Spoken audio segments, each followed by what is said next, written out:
शंका समाधान के लिए तिवारी जी बड़ा सुंदर प्रश्न किया है। हे गुरुदेव, भगवान का अवतार धर्म की स्थापना और अधर्म के विनाश के लिए होता है, फिर भगवान ने अधर्म पाप क्यों किया? संस्थापनाय धर्मस्य प्रसमायेतरस्य च अवतीर्णो हि भगवान अंशेन जगदीश्वरः। स कथं धर्मसेतूनां वक्ता कर्ताभिरक्षिता प्रतीपमया चरद ब्रह्मन् परदाराभिमर्शनम्। भगवान ने पराई गोपिकाओं का विमर्शन क्यों किया, स्पर्श क्यों किया, उनके साथ नृत्य क्यों किए हैं? परीक्षित जी के प्रश्न को सुनकर के सुखदेव जी ने समाधान किया है। हे राजर्षि परीक्षित, जिस प्रकार एक छोटा सा बालक अपने परछाई से कभी कभी खेलता है, वैसे ही भगवान की ये दिव्य महारास लीला है। विशुद्ध जीवात्मा ही परमात्मा का मिलन ही महारास है। गोपी का मतलब नारी स्त्री नहीं, गोपी का दिव्य भाव है, अर्थ है विशुद्ध जीवात्मा। चाहे वो नारी हो, चाहे पुरुष हो, चाहे नपुंसक हो, चाहे चराचर जीव में कोई भी क्यों ना हो, विशुद्ध जीवात्मा ही गोपी कहलाता है। और वृंदावन में, ब्रजमंडल में, बरसाने में गोपी संप्रदाय है वकील साहब जी। वहां पर पुरुष भी अपने लौकिक भौतिक स्थिति को त्याग करके और कन्हैया को पति के रूप में पाने के लिए, रिझाने के लिए 16 श्रृंगार करते, जैसे दुल्हन करती है, माताएं करती हैं, वैसे कन्हैया के दुल्हन भाव में, गोपी वेश में आज भी पुरुष वर्ग भी वहां भजते हैं भगवान को। भगवान की अनेकानेक प्रकार की लीलाओं को, चेष्टाओं को, कार्यों को साधारण जीव नहीं कर सकता है। परीक्षित, यदि कभी कभी देव वर्ग में, देवताओं में, समर्थमान महापुरुषों में धर्म का व्यतिक्रम दिखाई दे तो भी उसको साधारण जीव आचरण नहीं कर सकता है। यथा रुद्रोपधिजम विषम, जैसे भगवान जिस प्रकार से भगवान शिव विष का पान कर गए, साधारण जीव में ये शक्ति नहीं है कि विष का पान कर जाए। सूर्य समस्त प्रकार के अपवित्र वस्तु को भी सोख लेते हैं। नदी गंगा जी में अनेकानेक प्रकार के गंदे नाले गिरते हैं, लेकिन वे सब गंगामय हो जाते हैं सज्जनों।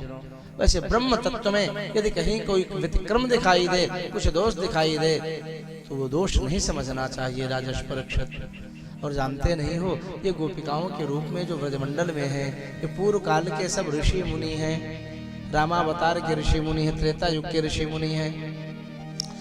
जब पद्म पुराण में वर्णन आता है, मैंने पढ़ा वृंदावन में, पद्म पुराण में एक बड़ा सुंदर वर्णन है त्रेता युग की, राम गाथा के समय की। जब भगवान चित्रकूट से आगे बढ़े दंडकारण्य की तरफ, तो सीता जी राम जी के चरणार बिंद की बड़े हाव भाव प्रेम से सेवा करती हैं। सीता जी के दिव्य भाव को देख करके ऋषि मुनि लालायित हो गए। यदि भगवान मुझको भी अपना गृहिणी बनाए ले, धन पत्नी बनाए ले, तो सीता जी की तरह हम भी सेवा करेंगे। ये समर्थवान है, भगवान है, राजा है, ये चक्रवर्ती सम्राट है, राजाओं को अधिकार होता है, उनमें सामर्थ्य होता है, इसलिए वे विवाह भी कर सकते हैं, करते भी थे पहले। और इस प्रकार से ऋषि मुनि झुंड के झुंड राम जी के पास में पहुंचे हैं। हाथ जोड़ करके निवेदन करने लगे, हे प्रभु, हम आपके पास कुछ याचना लेके आए हैं, आपकी शरण में आए हैं, आप हमारी मनोकामना को पूर्ण करिए। महर्षियों, बताओ क्या चाहते हो आप लोग? प्रभु, जिस प्रकार से सीता जी आपकी सेवा करती हैं, आपकी धर्मपत्नी है, वैसी कृपा हम सब पर भी कर दीजिए। हम भी आपके चरणारविंद की सेवा करेंगे, आपका लिंगन चुम्बन करना चाहते हैं। श्याम राम जी मुस्कुराने लगे, कहा ये हमारा एक पत्नी व्रत धरा, एक पत्नी व्रत धारण का मैंने संकल्प, कसम खा रखा, शपथ ले रखा है। इस मर्यादा पुरुषोत्तम के अवतार में मैं ये वचन नहीं दे सकता हूँ। सब उदास हो गए ऋषि मुनि। मिश्रा जी उदास हुए ऋषियों को देख करके राम जी मुस्कुराने लगे, कहा कालम तावत प्रतीक्षत, तब तक थोड़ा फिर समय की प्रतीक्षा करो, आगे द्वापर युग आएगा, तब मैं कृष्णावतार लूंगा और वहां पर आप लोग गोपिकाओं के रूप में प्रकट होना ब्रजमंडल में। महाराष्ट्र में हम तुम्हारे समस्त मनोरथों को पूर्ण करेंगे। प्रमाण दिया है पद्म पुराण में। पुरा महर्षयः सर्वे दंडकारण्यवासिनः रामं दृष्ट्वा ततः सर्वे भोक्तुमिच्छन् सुविग्रहम् ते सर्वे स्त्रीत्वमापन्नाः ते सर्वे दंडकारण्यवासिनः ऋषयः एव मुनयः एव ते सर्वे स्त्रीत्वमापन्नाः समुद्भूताश्च गोकुले हरिं संप्राप्य कामेन ततो मुक्त्वा भवार्णवात्। आज परम प्रीतम श्याम सुंदर ब्रह्म के साथ आलिंगन स्नेह प्रेम करके वे सब ऋषि मुनि रूपी गोपिकाएं भव सागर से तर जाते हैं।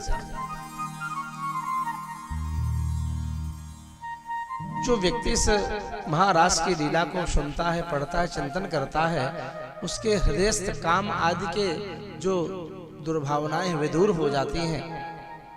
जिस दिव्य महाराज में भगवान भोलेनाथ आए हों, जो काम के शत्रु हैं, वहां लौकिक भौतिक काम वासना को चिंतन करना बहुत बड़ी अल्पज्ञता है, मूर्खता है सज्जनों। आगे सुखदेव जी कहते एकदा देव यात्रायाम गोपाला जात कौतुकाः अनोभीरनुरुद्युक्तं प्रययुस्तेऽम्बिकावनम्। हे राजेश परीक्षित, एक दिन की बात है, कुल देवी की पूजा की तिथि बेला आई है। नंदराज जी डुग्गी पिटवाई दिए नंदगांव में। भैया सब लोग कल महाअष्टमी का पर्व है, तैयारी करो, कल महादुर्गा की कुल देवी की पूजा करने चलना है। ग्वाल बालन को तैयार करवाए हैं, अनेक प्रकार की सामग्री लेकर के गए, कुल देवी की पूजा किए हैं। पूप माने पुआ, हलवा, चना, अनेक प्रकार के पकवान बना करके खूब बढ़िया पूजा किया, भोग लगाया, सब बैठ करके खाए हैं, प्रसाद पाए हैं। और ध्यान देना, आज का व्यक्ति बहुत संपन्न हो गया, धन से, ऐश्वर्य से, संपत्ति से तो परिपूर्ण हो रहे हैं बहुत लोग, लेकिन सुख शांति उतनी कम होती चली जा रही है। इसका दो प्रधान कारण है।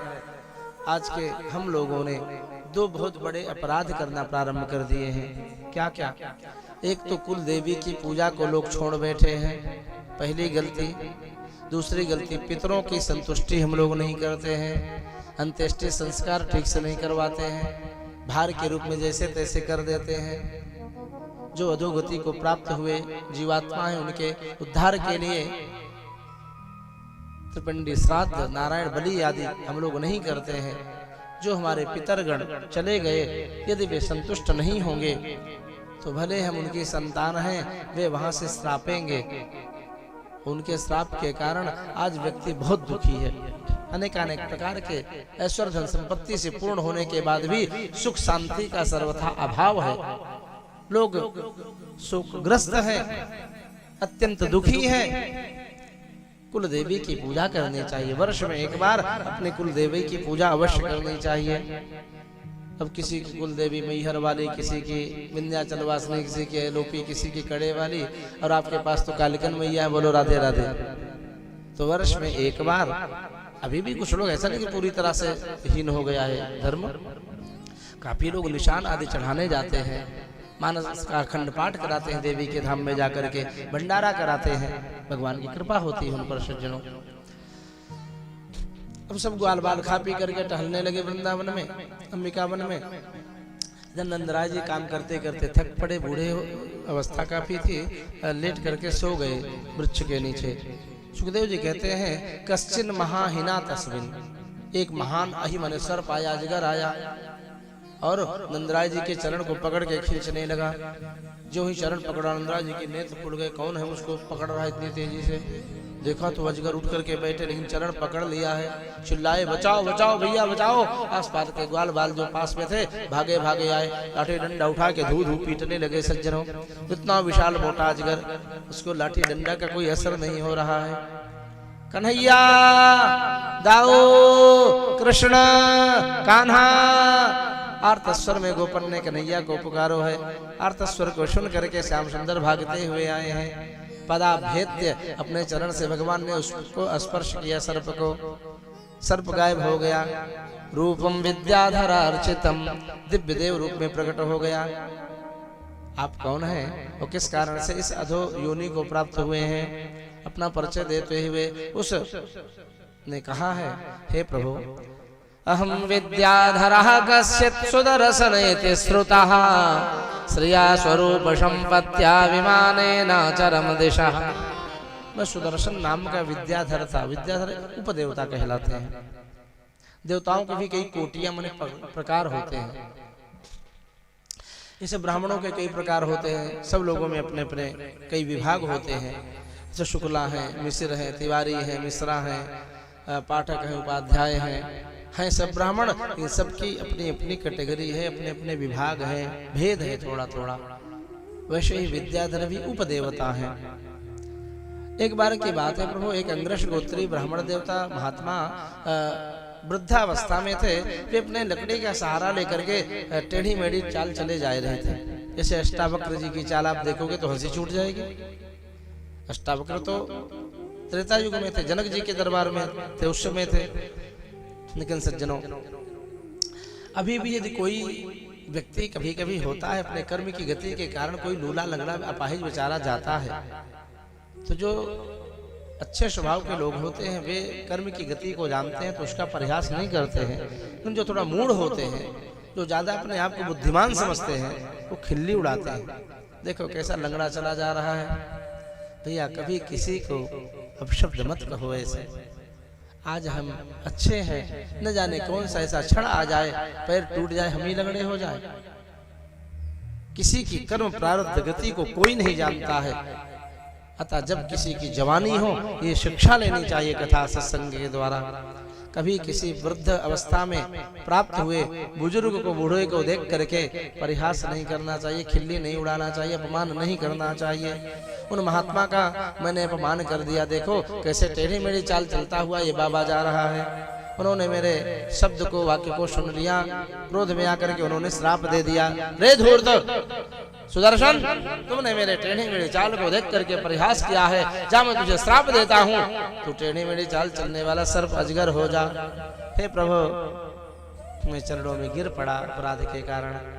उन्होंने कहा श्राप तो निकल गया है, तुम्हें सर्प तो बनना ही पड़ेगा। जब द्वापर युग में भगवान श्री कृष्ण तुम पर कृपा करेंगे तब तुम हमारे श्राप से मुक्त हो जाओगे। हे प्रभु, आपकी महती कृपा कि आपने मेरा उद्धार कर दिया है। आगे शंखचूट दैत्य का भी भगवान श्री कृष्ण ने उद्धार किया। युगल गीत का सुंदर वर्णन है सज्जनों। वाम बाहुकृत वाम कपोलो वल्गि तप्रुरधर अर्पित वेणुम कोमलांगुल विराश्रित मार्गम गोप्य ईरयति यत्र मुकुंदा। जब भगवान गोचारण के लिए गोपन के साथ वृंदावन में जाते हैं, रुग्रे ततो इसके अनंतर ग्रीष्म ऋतु आती है। नाति प्रयात शरीर नाम, ऋतुओं का भी बड़ा सुंदर वर्णन है भागवत जी में।